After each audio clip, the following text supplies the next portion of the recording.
25 और 26 में हमें धार्मिक स्वतंत्रता के साथ साथ अपने धर्म का प्रैक्टिस करने का और धर्म की प्रैक्टिस करने के लिए मस्जिदों का, दरगाहों का, मदरसों का, कब्रिस्तानों का, ईदगाहों का स्थापना करने का इजाजत देता है, प्रबंधन करने का, देखरेख करने की इजाजत देती है भारत का संविधान। भारतीय मुसलमानों के धार्मिक स्थलों की सुरक्षा और सरकार की भूमिका विषय पर प्रेस क्लब रांची में आम्या संगठन द्वारा परिचर्चा आयोजित की गई।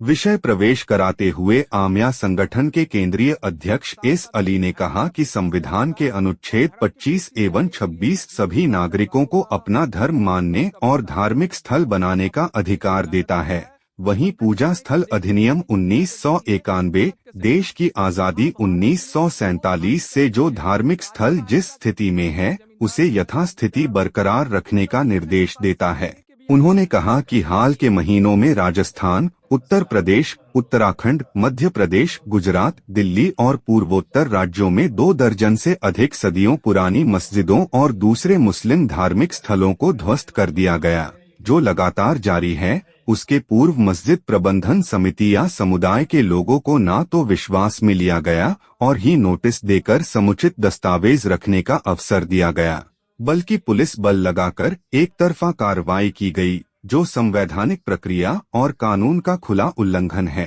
25 और 26 में हमें धार्मिक स्वतंत्रता के साथ साथ अपने धर्म का प्रैक्टिस करने का और धर्म की प्रैक्टिस करने के लिए मस्जिदों का, दरगाहों का, मदरसों का, कब्रिस्तानों का, ईदगाहों का स्थापना करने का इजाजत देता है, प्रबंधन करने का, देखरेख करने की इजाजत देती है भारत का संविधान। यहाँ भारत में जो धार्मिक स्थल हैं, राजा महाराजा के पीरियड से है, जमींदार, जागीरदार, ओहदार, मतलब 1000 साल से पहले के भी हमारे धार्मिक स्थल है। उन धार्मिक स्थलों को बोला जा रहा है कि भाई वो अतिक्रमण में है, अवैध है, और अतिक्रमण और अवैध बताकर जो है उनको डिमोलिश करने का प्रयास किया जा रहा है। विगत कुछ दिनों में आपने देखा होगा कि 2 दर्जन से अधिक धार्मिक स्थलों, खास करके मस्जिदों को, मज़ारों को, मदरसों को, कब्रिस्तानों को डिमोलिश करने का प्रयास किया गया है। उसके अलावा 1000 से अधिक मस्जिदों को और दूसरे धार्मिक स्थलों को नोटिस किया गया है। तो इस पर हम लोगों ने परिचर्चा किया है कि देश में जो है प्लेसेस ऑफ वर्शिप एक्ट 1991 है, और ये कानून साफ कहता है कि 1947 से लेकर जितना भी पूर्व में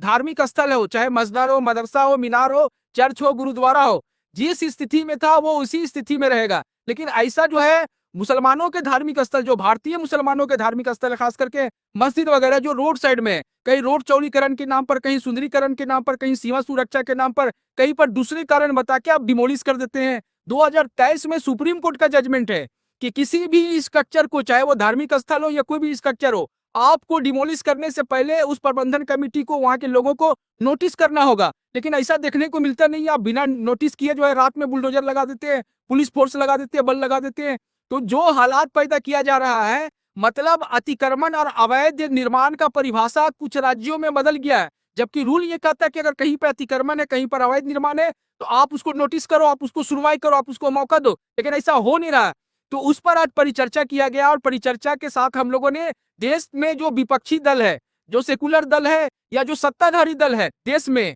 और राज्यों में, उनसे हम लोग गुजारिश कर रहे हैं कि हमारे मामलों पर जो है आप इस प्रकार का एक तरफा और दमनकारी नीति के तहत जो है जल्दीबाजी में कार्रवाई ना करो। जो संविधान में प्रोविजन है, जो कानून में प्रोविजन है, जो 1991 प्लेसेस ऑफ वर्शिप एक्ट में जो प्रोविजन है, उसका पालन हो। हम लोग विपक्षी दलों के सांसदों से ये मांग कर रहे हैं कि आगामी जो लोकसभा और राज्यसभा सत्र है, उसमें देश के राजस्थान, उत्तर प्रदेश, उत्तराखंड, आपका उत्तर प्रदेश और क्या बोलते हैं मेघालय और पूर्वोत्तर राज्यों में, और खास करके राजस्थान में जो मस्जिदों को डिमोलिश किया जा रहा है, उस पर आप सदन में आवाज उठाएंगे। और मुस्लिम सांसद और विधायकों से भी ये रिक्वेस्ट किया जा रहा है, गुजारिश किया जा रहा है कि देश के प्रधानमंत्री से आप डेलीगेशन बना के मिले और सारे मसलों को, मामलों को, मुसलमानों का जो भी धार्मिक स्थलों का मसला है, उनका पहचान से जुड़ा हुआ मामला है, उनके धार्मिक स्थलों से जुड़ा हुआ मामला या डिमोलिशन से जुड़ा हुआ मामला, उन मामले पर माननीय प्रधानमंत्री से वार्ता करें, उनसे हस्तक्षेप का मांग करें, कार्रवाई का मांग करें। इसी मामले पर आज परिचर्चा हुआ है।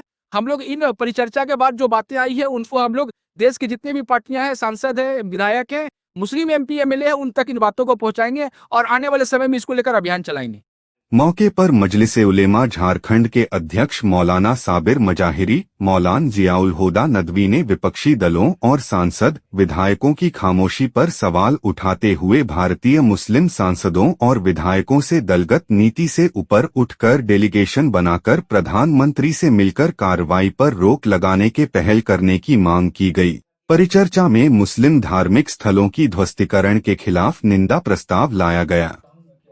परिचर्चा में सामाजिक कार्यकर्ता तनवीर अहमद, इंजीनियर मोहम्मद अली, बाबर, जियाउद्दीन अंसारी, मौलाना फारूक, नौशाद आलम, मो फुरकान, औरंगजेब आलम, मो हारिश, इरशाद इमाम, मोहसिन हव्वारी, असरार आलम सहित काफी संख्या में लोग शामिल थे।